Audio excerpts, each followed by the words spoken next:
Bonjour les amis, et bienvenue dans l'Historien du dimanche.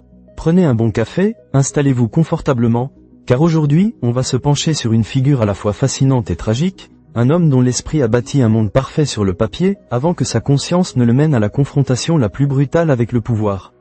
Aujourd'hui, nous allons parler de Thomas More, un nom qui évoque immédiatement une œuvre, l'utopie, et une fin déchirante. C'est l'histoire d'un homme du XVIe siècle, un humaniste anglais, un ami d'Erasme, un conseiller du roi Henri VIII, qui a payé de sa vie son refus de plier face à l'absolutisme royal. Une figure qui nous interroge encore aujourd'hui sur l'intégrité, la liberté de conscience, et ce que signifie vraiment l'idéal. Alors, imaginez-vous, nous sommes en plein cœur de la Renaissance, une époque de bouleversements incroyables en Europe.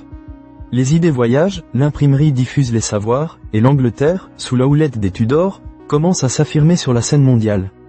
C'est dans ce contexte effervescent que naît Thomas More, à Londres, en 1478. Son père est un avocat réputé, ce qui, on va le voir, tracera une voie toute tracée pour le jeune Thomas. Dès l'enfance, More montre une intelligence exceptionnelle. Il est envoyé à la St. Anthony's School, puis, comme beaucoup de jeunes gens prometteurs de l'époque, il entre au service d'un grand seigneur, le cardinal Morton, l'archevêque de Canterbury. Là, dans la maison du cardinal, il est non seulement éduqué, mais il observe aussi le monde politique, les rouages du pouvoir, les intrigues. On raconte que Morton lui-même prédisait un avenir brillant à ce jeune garçon à l'esprit si vif et à l'humour déjà bien aiguisé. Thomas More étudie ensuite à Oxford, où il se plonge dans les nouveaux savoirs, ceux qui viennent d'Italie, la Grèce antique, les textes sacrés. C'est là qu'il découvre l'humanisme, ce courant intellectuel qui met l'homme au centre de la réflexion, qui valorise l'étude des lettres classiques, la pensée critique, et une foi personnelle, souvent en rupture avec la scolastique rigide du Moyen-Âge. More dévore les textes, apprend le grec, le latin, et se forge une pensée propre, indépendante. Après Oxford, il suit les traces de son père et étudie le droit à Lincoln's Inn. Et pendant un temps, il hésite. Pensez-vous qu'il a même envisagé une vie monastique, retirée du monde ?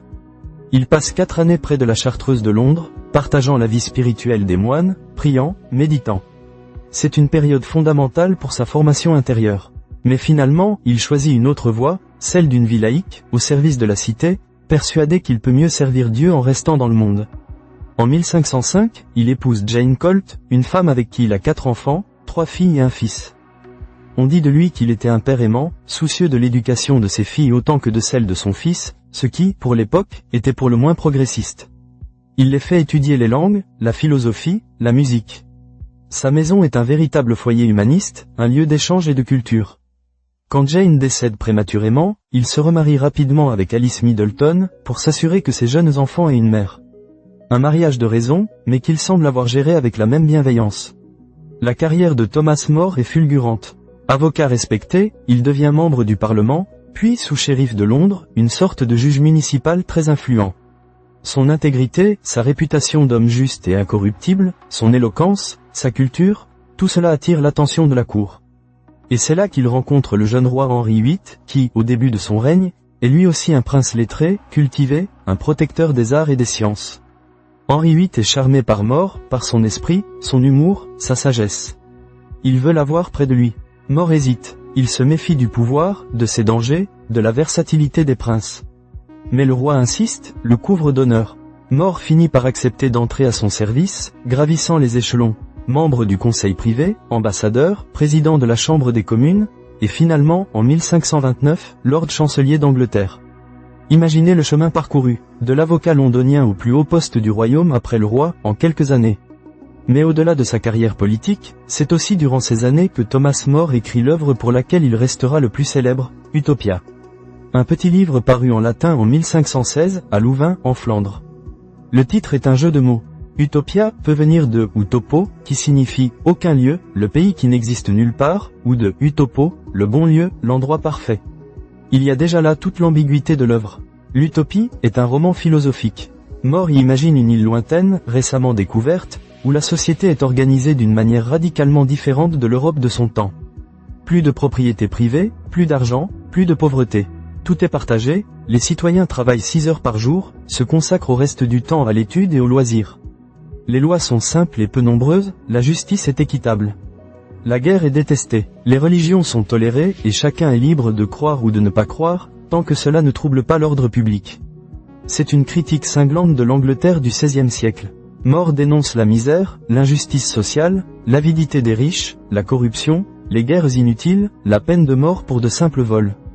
L'utopie est un miroir tendu à sa société. Mais attention, ce n'est pas un modèle à suivre aveuglément, une sorte de plan directeur pour un monde parfait. C'est avant tout une astérisque expérience de pensée astérisque.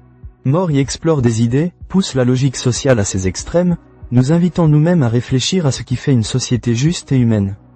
Il y a même un humour un peu grinçant, une ironie subtile dans la description de cette île parfaite, laissant entendre que la nature humaine, avec ses vices et ses faiblesses, n'est jamais vraiment éradicable.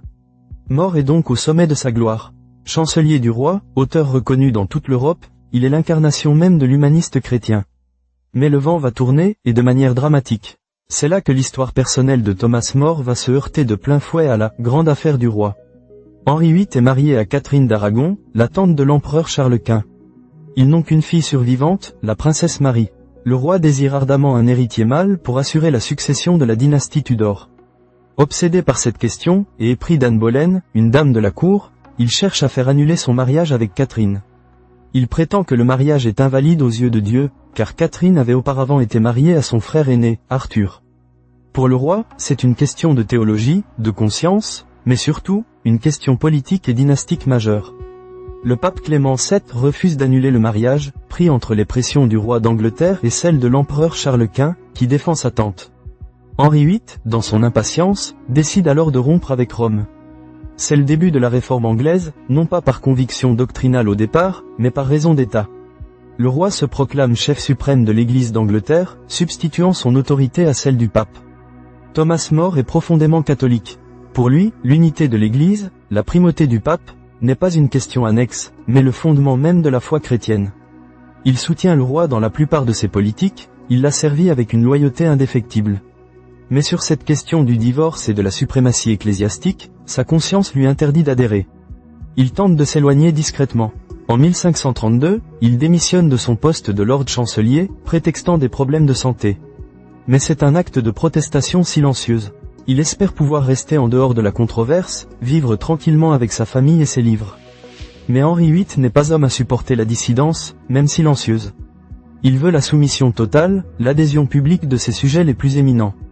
En 1534, le Parlement vote l'acte de suprématie, qui reconnaît le roi comme le chef unique et suprême de l'Église d'Angleterre, et l'acte de succession, qui déclare le mariage d'Henri et Catherine nul, et légitime les enfants d'Henri et Anne Boleyn.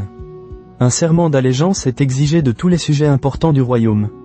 Ce serment contient une clause qui reconnaît la validité du nouveau mariage et, implicitement, le rejet de l'autorité papale. Thomas More est convoqué pour prêter serment.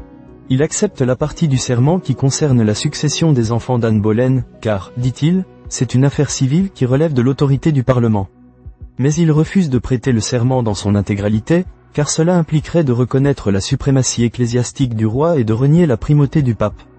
Il ne dénonce pas ouvertement la décision du roi, il ne prêche pas contre elle. Il se contente de son silence, de son refus personnel. Pour Henri VIII, c'est un affront. Le silence de More, sa réputation d'intégrité, pèse plus lourd que les vociférations des autres opposants. Pour le roi, son refus est une trahison. Thomas More est arrêté et enfermé à la Tour de Londres. Il y restera pendant plus d'1 an, vivant dans des conditions difficiles, privé de ses livres, de sa famille. Il continue de refuser le serment, malgré les pressions, les visites de ses amis, de sa femme, de sa fille Margaret, qui tentent de le convaincre de sauver sa vie. Mais il reste inébranlable, soutenu par sa foi et sa conscience. En juillet 1535, il est jugé pour haute trahison. L'accusation repose sur un faux témoignage et sur l'idée que son silence équivaut à un déni malveillant de la suprématie royale. More se défend avec éloquence, arguant que son silence ne peut être une trahison et que la loi humaine ne peut pas aller contre la loi divine, contre les traditions de l'Église universelle. Mais le verdict est déjà écrit. Il est reconnu coupable. Avant l'exécution, il prononce ces mots, qui résonnent encore aujourd'hui. « Je meurs en bon serviteur du roi, mais d'abord de Dieu ». Le 6 juillet 1535, Thomas More est décapité sur Tower Hill. Son corps est inhumé dans la chapelle Saint-Pierre aux Chênes, à l'intérieur de la Tour de Londres. Sa tête, fichée sur une pique, est exposée sur le London Bridge. Sa fille Margaret la récupérera plus tard, un geste de piété et de défi. Alors, que retenir de Thomas More? C'est l'homme de l'utopie, ce rêve d'une société idéale, de justice et de tolérance. Mais c'est aussi le martyr, l'homme qui a sacrifié sa vie pour une conviction profonde, pour sa conscience. Il n'était pas un révolutionnaire cherchant à renverser le pouvoir, mais un homme d'État qui, à la fin, a refusé de compromettre ce qu'il considérait comme la vérité essentielle. Son histoire nous rappelle que les idéaux humanistes, la recherche de la sagesse et de la justice, peuvent parfois mener à la confrontation la plus extrême avec le pouvoir. Elle nous interroge sur la place de la conscience individuelle face aux exigences de l'État, sur la notion même de tolérance, et sur les limites que nous sommes prêts à fixer à notre soumission. Thomas More, canonisé par l'Église catholique en 1935, est devenu le patron des hommes d'État et des juristes. Mais au-delà de sa dimension religieuse, il demeure une figure universelle, un symbole de l'intégrité intellectuelle et morale, un homme qui a osé dire « non » quand tout le monde disait « oui », et qui a payé de sa vie cette liberté intérieure. Son « Utopie » est un appel à toujours remettre en question nos sociétés, à imaginer des mondes meilleurs. Et sa vie est un rappel que l'intégrité, même face à la mort, peut être la plus haute forme de liberté.